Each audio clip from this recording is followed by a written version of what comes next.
Добар ден, почитувани, започува најновата тема амбуланта. Правилната и редовна хигиена на рацете, односно нивното редовно миење, представува едноставна и ефтина можност за спречување на ширењето на заразните болести што се пренесуваат со валкани раце, како што е обичната настинка, грипот, инфективниот пролив или пак заразната жолтица. Повеќето од нас рацете ги меат рутински, механички, без размислување за постапката. Но едно американско истражување покажува дека само 5% од луѓето правилно ги мијат рацете по употребата на тоалетот, што значи дека 95% од луѓето потфрлаат во хигиената на рацете. Токму затоа ја отвораме денешната тема. Како правилно се мијат рацете? Разговараме со професор доктор Михаил Кочубовски, специјалист по хигиена од Институтот за јавно здравје. Разговорот ќе го проследите по рекламниот блок.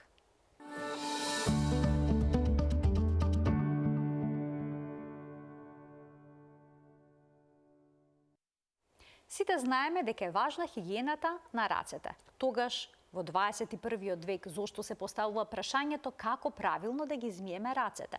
Но едно американско истражување покажува дека само 5% од луѓето правилно ги мијат рацете по користењето на тоалетот. Тоа значи дека 95% од луѓето потфрлаат во хигиената на рацете, а утврдено е дека 10% од нив воопшто и не ги мијат рацете по користењето на тоалетот. За начините на кои што правилно можеме да одржуваме хигиена на рацете разговараме со професор доктор Михаил Кочубовски, специјалист по хигиена од Институтот за јавно здравје. Професоре, добре ни дојдовте во студиото на Телма и добар ден. Добар ден, поздрав до гледачите на телевизија Телма. Професоре, утре Институтот за јавно здравје одбележува 100 години од своето основање. Да. По тој повод го донесов шишење со вода за пиење, која е безбедно, и пишува логото на Институтот за јавно здравје со 100 години, да кажем, по раката, дека славиме, тоа е, значи ние сме основани далечната 1924 година и тоа била станица едноставно за борба против маларија и други некои заболувања, едноставно кои биле харале во тој период.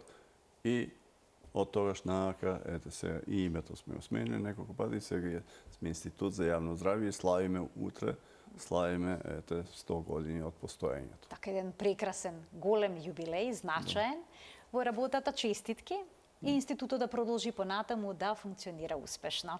Благодарам. Тоа е чест стварно за сите нас, особено за мене, да доживеам ете 32 години работам во Институтот и повеќе, 33-та. Така да доживеам 80 години и сега 100 години да славиме и посакувам добро здравје на вработените и секако и на сите граѓани на нашата држава. Професор, како што споменавте, во ова шиша, може да го оставиме и тука, има, значи, чиста вода, Да. Безбедна, како што споменавте, за пиење, Да. што е многу важно при одржувањето, меѓу другото, на хигиената на рацете. Точно. Што не научи историјата? Зошто е важна хигиената на рацете? Па видете, историјата е многу драгоцена наука. Ние самото име на хигиена, што да кажувате, на раце или на тело и на лице и така натаму, лична, колективна хигиена, самото име потекнува од божицата хигија, која е божица на здравјето и на санитација и на чистотата. Значи, замислите уште тоа, едноставно името потекнува од неа. Иначе, фактички, као татко се смета на хигиената на рацете. Еден доктор, тој гинеколог бил во Австро-Унгарија, тогашна, и 1846 година, кој е дошол да работи во една општа болница во Виена. И тој бил унгарец по потекло, и Исак, така да Земелвајс, едноставно гинеколог. Тој приметил дека има голема смртност кај родилките. И се прашувал што е, направил студија, зашто се случува тоа после породување. Едноставно. И заклучил дека е битно да се мијат рацете пред самото породување, операции и така натака. И наредил, мислам, направил протокол да се мијат рацете на вработените, докторите, сестрите и така натака. Да ги мијат рацете предходно, значи со вода и сапун, и после тоа и со дезинфекција со раствор на хлор. едноставно хлорен препарат.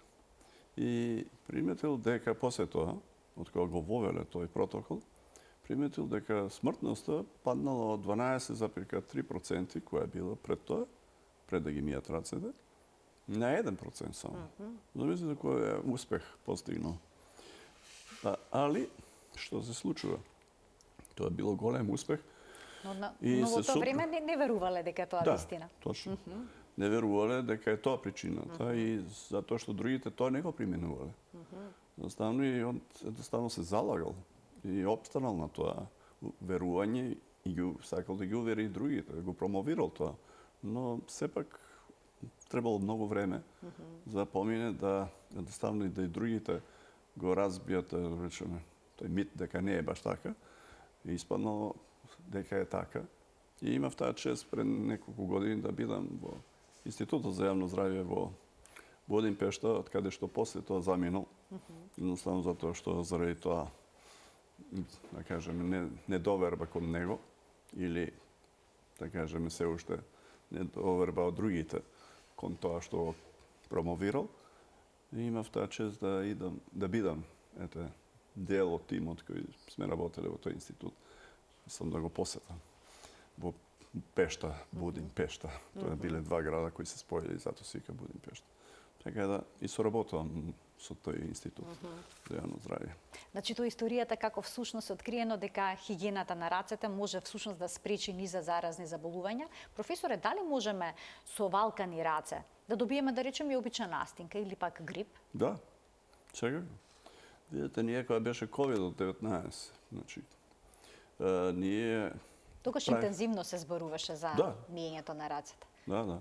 Ние епидемиолозите, специјалисти по хигиени, секако сите други инфектолози и така натака, другите доктори и така натака. Светска здравствена организација, понатака сите други. Работевме многу на тоа и имаше доста студии кои кажуваат дека вирусот на грип, пред тоа коронавирусот едноставно, COVID-19 може да се пренесе, значи преку воздухот, да речеме, преку говор, кашлање, кивање и така натака, преку тие флуги, ови капки што ги викаме ние, но исто така имаше студии кои кажуваат дека може да се пренеси преку контакт на површини, преку рацете, значи допираш разни површини, едноставно и обстојува на тие површини одредено време. Некаде поеќе, некаде на влажна површина, поеќе на сува помолка и така натака. И беше тоа многу разни студии и беше една од, да кажеме, исходите на тие студии беше дека, или препораките, дека треба да се мијат рацете со сапун за да се намали ризикот од заболување. Не само да се носи маска, која секако имаше, за кои маски, зашто имаше, кога беше ковидот, дали да треба да се носи хируршка маска или N95 и така натака, имаше разни мислења, или оние што беа шиени, да речеме, пошто немаше доволно во тој период, или беа скапи и така натака на почетокот. Така да, например, хируршка маска, ако имате грип, што викате, или настинка, тоа треба да ја носи болниот, за да не ги зарази другите.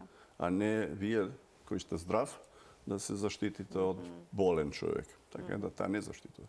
А друго е N95, таа заштитува во голем процент, и фактички само име кажа 95% заштитува. Меѓу другото и од PM2,5 частичките во воздухот, од загадениот воздух. Така да ние кога беше ковидот, меѓу разните мерки што беа носење маска, дистанца, заклучување, забрана сообраќај и така натака, приметивме дека има драстичен пат на респираторни заболувања и грип и така натака во тој период од 20-та, 21-та, да кажеме 22-та. Една причините беше голема заради носењето на маските. Али оние N95.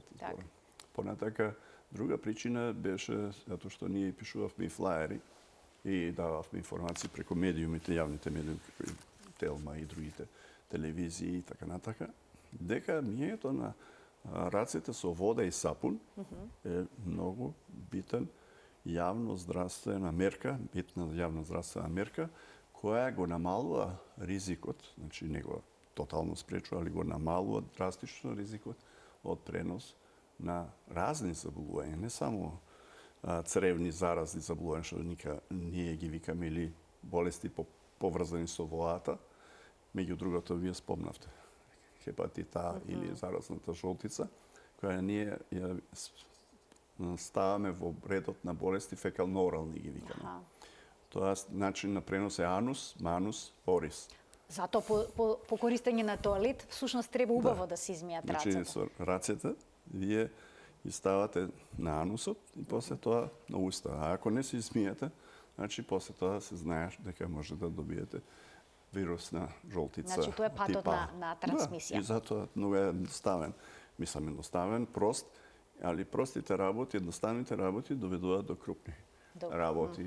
И едноставните мерки, мињето на рацете со вода и сапун е една наједноставна, да не кажам проста, наједноставна, но и најдобра јавно здравствена мерка, затоа што 1% ќе ви кажам. Ако ги миете доволно долго и како што е прикажано на сликава тука, и правилно, значи 20 секунди се мијат. Рацете со безбедна вода. Имаме едно видео од Светската здравствена организација како правилно се мијат рацете. Еве сега можеме да го видиме и баш прикажува по користење на тоалет како всушност треба да се измијат рацете, може да го погледнеме видеото.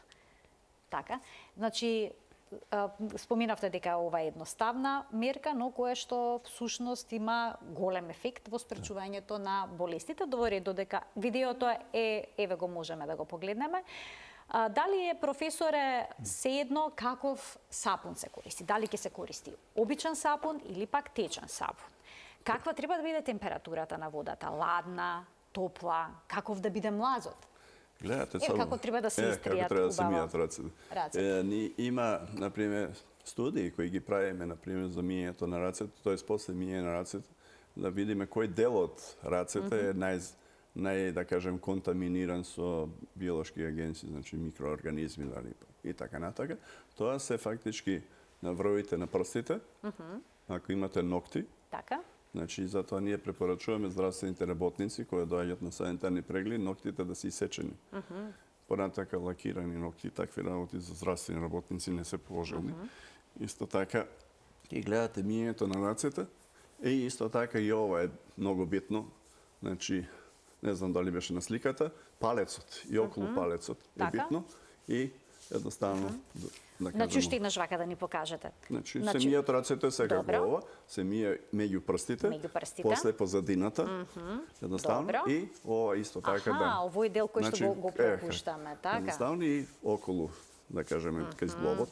Едноставно се тоа и тоа трае 20 минути. 20 секунди. Да, и се извинам, 20 секунди. Колку подолго, професоре, толку подобро? Па не, доволно е 20 секунди. Доволно е 20 секунди. Ништо не треба ни да се претерува во животот, ни во ово. А кога ги бришеме по тоа рацете, дали е неопходно да се Има размислување разни. Аха, што тоа значи? Понекош е во ред и да не се избришат рацете, да ги оставиме да се исушат? Сега, видете, кога сме во хотел или во ресторан, дали да користиме хартиена, Моја лично мислење е едноставно и ја што го правам лично, ја не ги бришам рацете. Оставам самите да се исушат. Затоа што, видите, ако зависи што имате на располагање. Ако имате сушачи на воздухот или со топол воздух, е се окей, да речеме, но не знаете дали се исправни состави или колку се исправни и така натака. Така да, и тоа сушење, ако претерате, значи добро е малку да биде. Али ако претерате, доведе до сушење на кожата. Така. И ако претерувате со тоа постојано во текот на денот, зашто постојано, мислам, не, се миеме постојано, повеќе пати во текот на денот и стално сушиме, значи ќе доведеме и до едноставно некој пореметување, оштетување на кожата. Така да треба да се внимава со тоа да не се претори, иначе е ефикасна и таа постапка. Другата постапка имате со крпи, ама треба да имате милион крпи, не знаете која е чиста или тоа е или пешкири. Третата е со хартиени. Тоа е релативно добро, али мислам добро е, али ако е на, да кажеме, на сензор. Без допир. Затоа што секој допир прави контаминација. Така. Дали ќе фати од лево, од десно или со двете раце, или на луѓе секакви, па се страпливи. И така натака, значи најдобро е на сензор. Исто така и мије. При мијето најдобро е славината, чешмата да биде само на сензор. Да не ја допирате. Jednostavno, тоа е најдобро. Ако немате, барем да биде, знаете како ни еднорачните со рачка, која може да, дали со лактот, дали со Не мора да ја фаќате со прстите, да ја подигнете, па да ја спуштите едноставно. Има, например, во болници со ножно, да кажем, пуштање и затварање. Така да, со отварање, со вртење, веќе ги, да кажеме, ги комплицира работите, да речем. Така. Професор, со сапунот? Со сапунот, тоа сакав да ве прашам. Сапунот да биде тврд или течен. Понекогаш сапунот стои во одредени садови во кои што се собира вода и може ли тогаш да биде проблематично миењето на рацете, односно сапунот да биде контаминиран со некои бактерии? Па видете, има разлика дали користите цврст или течен сапун. Ако користите цврст сапун, треба сепак, што и јас го препорачувам, моје мислење е дека е добро и на повеќето експерти, затоа што цврстиот сапун, знаете да не треба да барате кога сте го ставил, ставам ви е јасно дека од прилика кога е поставен и колку може да трае, да разбирате. Али треба да биде поставен на место, значи непосредно до чешмата, каде што ќе одржува сувоста, не да биде постојано во вода, во влажна средина. Затоа што ако биде постојано, тој ќе стане гинецав, како да кажам, едноставно ќе ја изгуби формата и ќе стане полутечен да е скоро или многу мек и едноставно ќе не ја изгубува тотално способност за миење на рацете, но едноставно делува едноставно и неубаво и плюс може да ја изгуби на одреден степен и, да кажем, ефикасност. А течниот сапун е исто така ефикасен како и цврстиот, но не знаете кога сте оставили, не знаете колку време. Така да може да се изгуби ефикасноста не скроз, али да падне. Али да се намали. Квалитетот. Така да моје мислење и тоа е добро, али сепак цврстиот сапун за домашни услови е најдобро. А за други јавни објекти течниот сапун се. Кога нема да имаме можност да ги измиеме рацете со вода и со сапун, дали може да завршат работа дезинфициентите? Не. Не? Не е во ред тоа. Или некои, знаете како, ќе земат влажни марамчиња и ќе си ги избришат рацете или рацете на децата пред да јадат. Дали е тоа? Видете, тоа е крајно решение. Крајно решение. Тоа е крајно решение. Ако немате услови да ги измиете рацете со вода и сапун, прво секогаш е прво миење на рацете со вода и сапун, а после тоа е дезинфекција на рацете. Со дезинфициенс кој одговара за раце, не за работни површини, не за подови и така натаму. Значи, тоа се след прво ова, па после тоа.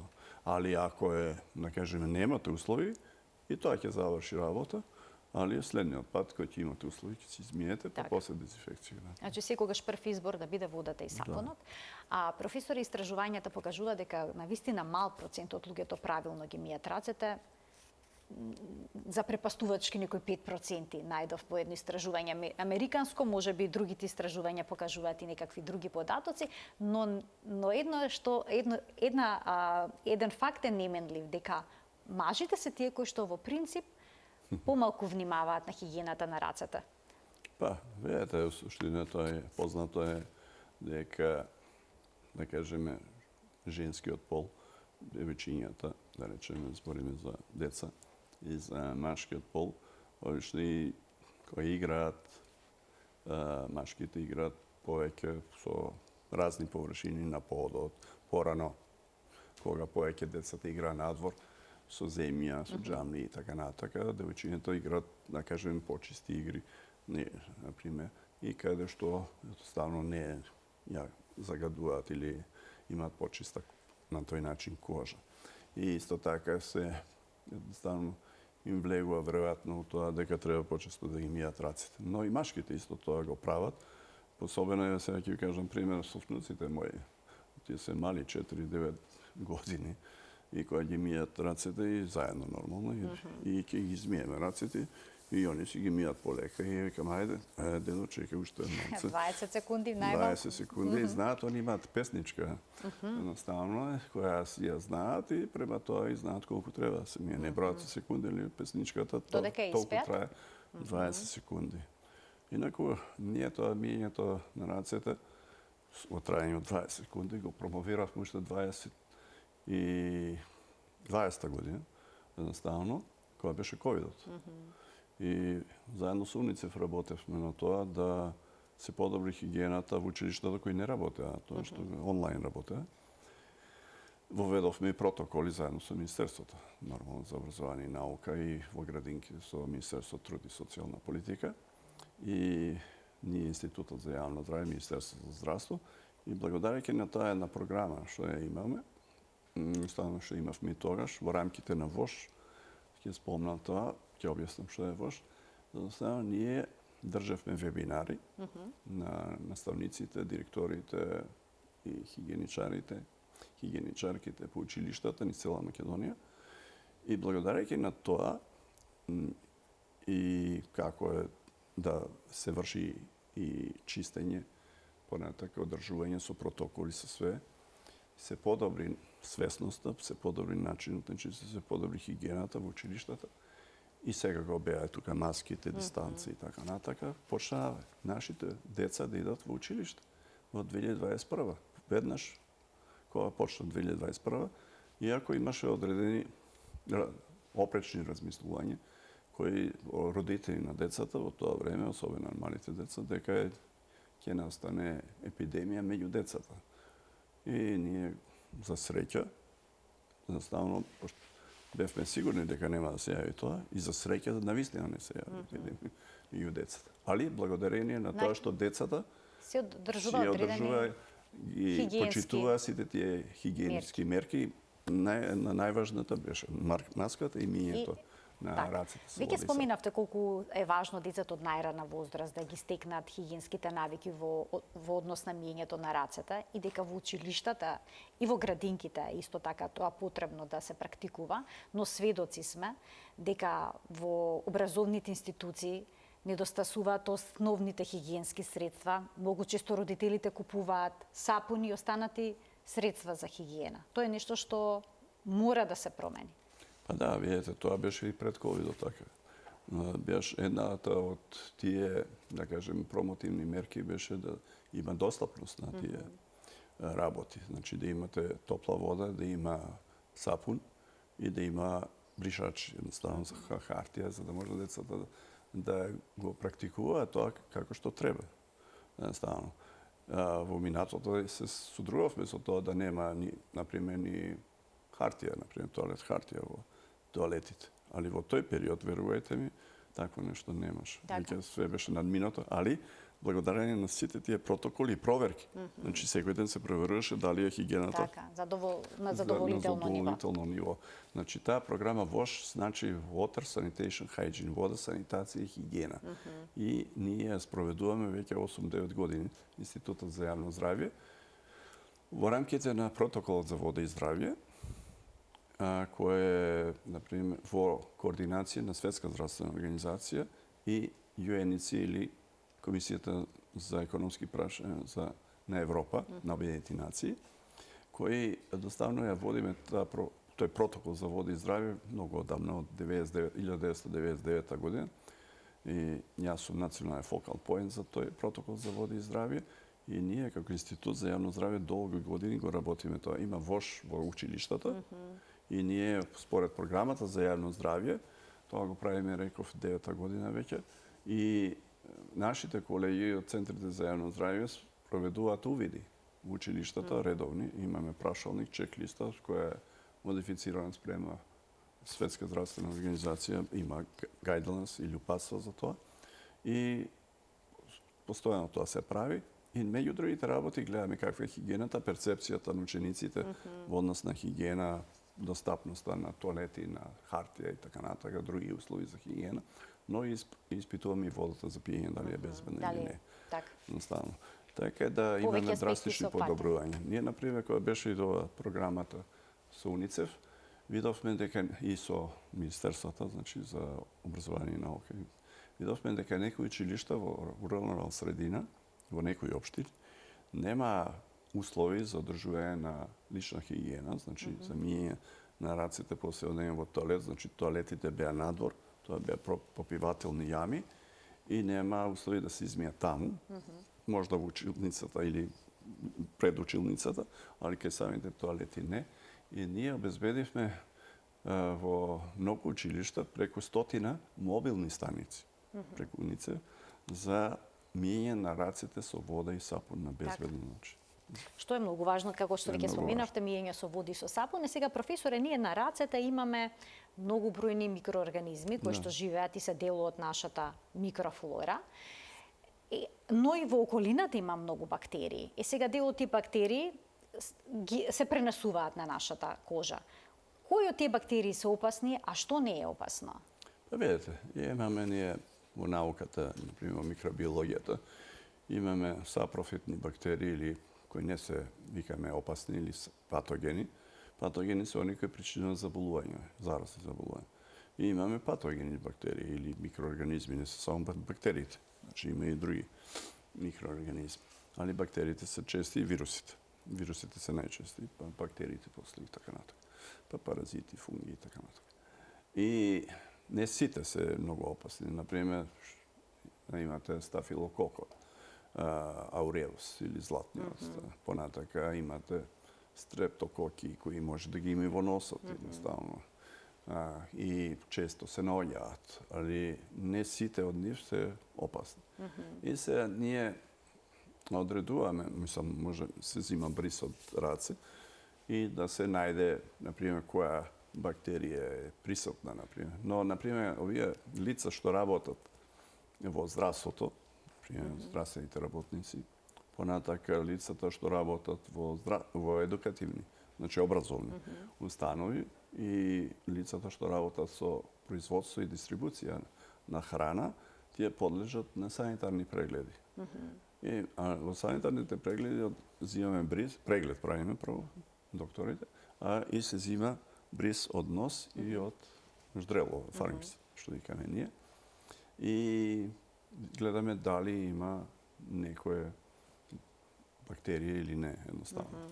Ако најдеме некоја од тие бактерии која би можела да причини некој заболување, го враќаме таа особа, значи нема да иде на работа, упатуваме на матичен доктор, да едноставно и со наодот, нормално, и да прими соодветна терапија. После тоа се прави контролен бриз и по контролниот бриз, кога е веќе све во ред, негативен, значи, онда едноставно се потпишуваме дека може да иде на работа. Професоре, доколку имаме златен стафилокок, кој што е дел од колонизаторите на нашата кожа, значи живее заедно со останатите бактерии. Постои ли начин, да речеме, со води со сапун, да се измие? Да, видите, во суштина, повеќето тие микроорганизми кои ги има на кожата, може, не е зборам 100%, може да се едноставно намалат, значи, и да се намали ризикот да се минимизира за заболување со тоа миење, правилното миење на раците со вода и сапун, со безбедна вода и сапун, реков. Сега, ако сакаме да бидеме 100% сигурни, едноставно тоаш може и дезинфекција да се направи. А може ли бактериите што се околу нас едноставно да се соберат на нашата кожа и да почнат да коегзистираат со останатите бактерии? Па може, ако не го правиме тоа што го кажав. Што го споменавте. Сега, често можеме да го слушнеме советот дека кога ракуваме, додека работиме со свежо месо, треба добро да си ги измиеме рацете. Зошто е тоа опасно? Па видите, право, ние, например, во домашни услови не е баш така, али, например, во производство на храна имаме чиста и нечиста страна. Нечиста страна е кај што се внесуваат намирниците, кај што се обработуваат, да речеме, миење, сецкање и така натака. А после тоа е чиста страна, каде што веќе треба да почнеме да го подготвуваме јадењето, финално, што би рекле. Пред тоа секако е миењето на рацете. Убаво миењето на раце со вода и сапун и после тоа да може во чистиот дел да работите на површини кои се чисти, на работни површини. Затоа имате, да кажеме, работна подлога, да е иначе, за месо. Не е иста таа и за зеленчук, например. Не треба да биде исто. и така натака. И тоа... Значи, доколку подлогата Али тоа користиме е за за месо, ресторани, а добре во домот кога домот работиме, еве ние сите дома спремаме месо, свежо Па месо. би требало да имате за месо посебно. Посебна даска да имаме Даска, за да. месо, а доколку Пожелно. а посебна за овош и за останатите работи. Да. Тоа што е сепак е овошјето се смета дека не е толку можност за загадување евентуално, за разлика од месото, рече. А И- доку... Да, И полесно е, например, да се измие и да се одржува, а ова би требало повеќе да се обрне внимание. На друга површина, малце подетално, да речем. И така да се одржуваат да не бидат влажни, после тоа да се исушат и така за следниот пат. А ако рацете ни се влажни и работиме со месо, можеме ли тие бактерии да ги разнесеме низ домот по работните И пак, површини? чим завршите, треба да се измијат рацете. Па значи морате да ја завршите процедурата со готвењето, па после тоа да се посветите на нешто друго. И сега нормално, ако имате мало дете во оно, тоа постои таа можност, за жал. Али тоа е, секогаш има некој, не можете детето да го оставите ако нешто. Така може да се случи Може да се контаминација случи. на Да, предмети и додека Али морате подкопуваме да храна. реагирате, не можете да чекај. Ја мало дете нема да ве чека. А професоре, што е со болниците? Дали таму постојат посебни протоколи за миење на рацете и дали е зголемен ризикот да се заразиме со некоја болничка бактерија преку дланките кога доаѓаме, да речеме, во посета на болниот, или пак болниот дали има можност исто така преку валкани раце да добие некоја инфекција со бактерија која што е отпорна на антибиотици? Да, видете, освен оваа програма што имаме ВОШ во училиштата, сега пред неколку години, пред 3-4 години, воведовме и ВОШ во здравствени установи. Значи, порано, постара е програмата за ВОШ во училиштата, али видовме дека е важно и во здравствените установи. Мислам, зборам за Светска здравствена организација и УНИЦЕФ. Така да и ние тоа го применуваме и не сите здравствени установи имаат услови за не зборам за Македонија, во светот. Не сите здравствени установи имаат услови за безбедно миење на раците со вода и сапун и безбедно практикување на тоалет. И за мене беше изненадување пред неколку години кога имавме тој прв пат почнавме да разговараме, тоа е пред 5-6 години. Не е многу голема далечна историја. Дека се уште во Источна Европа и Централна, да кажем, Азија, се уште има здравствени установи кои, замислете, нема текуча вода, за да може да ги измијат раците во самата, да кажем, здравствена установа и немате тоалет, ние што го викаме WC или water closet, него мора да излезат надвор во пропусна јама, кај што има кабина. И за нас беше незамисливо што бевме од Европа или југоисточна Европа, али замислите тоа и постои и во Европа, не зборам за Азија или за Африка и така натак. И е многу битно. Така да, ако немате такви услови соодветни, секако дека постои можност. Ние, например, сите на овие простори, имаме такви, за среќа. Не може да работи здравственото установа, зашто државен санитарен здравствен инспекторат ќе забрани работата. Ако нема соодветни услови, значи за водовод, канализација и така натака, добра хигиена, услови за добра хигиена. Ние сепак во болниците и во светот постојат тие ги викаме нозокомијални или инфекции или кои се може да се примат или да бидат резултат на тоа што се случува во самата болница. Значи, вие ќе дојдете заради некоја болест, не мора да е заразна болест, доаѓате, али да добиете, ако се тие ги викаме hospital acquired болести или болести кои се добиени во болница.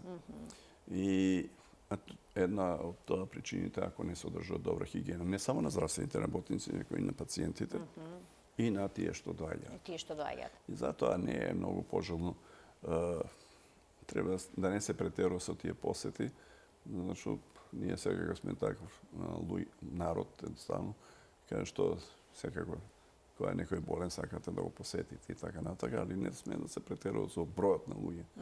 Едноставно затоа што прво ќе го нарушите квалитетот на воздухот самиот. Но тој е ограничен простор кој е димензиониран точно по стандарди колку е дозволено кревети да има таа болничка соба. Стано и се ако за секој кревет, ако се 4 кревети, зависи да пошто по 4-5 души, тоа е веќе огромна бројка. И веќе може да настане контаминација. Колку да се трудат, да кажеме, здравствените работници, колку да се трудат хигиеничарите, веќе постои некој ризик. Само за да преноси, да се добијат. И се знае, ние знаеме, например, експертите кои се бавиме со тоа, само знаеме дека тој простор кои, да кажем, површини, највеќе би биле контаминирани. Така, професори, и се обрна повеќе внимание. Повеќе внимание, така. Да. И уште еднаш на самиот... Имаме се, да не забораваме, има комисии за интрахоспитални, ние ги викаме инфекции, и според закона за спречување на заразни заболувања, ставно секоја болница мора да има таква комисија. И сосема на крајот од денешната емисија, само уште еднаш да повториме како правилно се мијат рацете, евентуално нешто се вклучи малку подоцна, да ни покажете. Па видите, рацете се мијат нормално и после тоа наставно имаме Добра, прво дел, надворешната, да речем, површина и на крај после да не заборавиме околу палец. Тој дел што секогаш го забораваме. И околу зглавието, како да кажеш. И еден податок, ако добро ги миеме раците, значи тие 20 секунди правилно,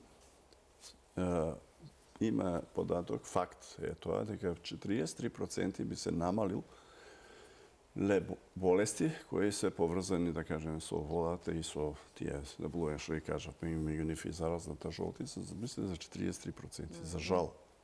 Факт е најнов, мислам, меѓу овие последните години, е дека еден од тројца луѓе во светот, или 2,3 милиарди луѓе, се уште немаат услови за да ги мијат рацете со вода и сапун. Значи немаат чешма, или има чешма, ама немаат вода.